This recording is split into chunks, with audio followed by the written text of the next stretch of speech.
I've always been interested in family history.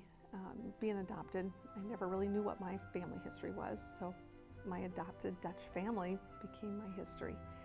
And I loved stories, and that was what drew me in, was the stories. My Nana and I, she would always tell me family history, family stories from the old days. And it wasn't until my freshman year at Calvin College when I came home and was helping her out, cleaning out the basement, and I came across this giant black trash bag full of old pictures.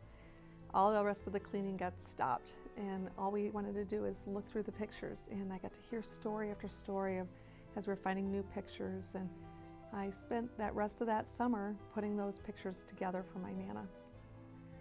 But learning the stories were huge, and about how I wanted to be as a mom going forward, listening to the stories of how my grandmother, great-grandmother, and great-great-grandmother came to the United States. My great-great-grandfather, Harm Kriegel, made the voyage from Meppel, Netherlands to New York. Arriving in Ellis Island on July 9, 1907, aboard the SS Nordam, he made preparations for the rest of his family to accompany him a month later. They arrived at Ellis Island on August 20, 1907, aboard the same ship. Upon their arrival into their new country, they were greeted with horrendous news. During the immigration processing, their youngest son, Johann, was determined to be unfit to enter the country as a result of his having Down syndrome. Jenny, the oldest sister, took another ship with Johann back to the Netherlands, leaving him at an institution there, separating family from child.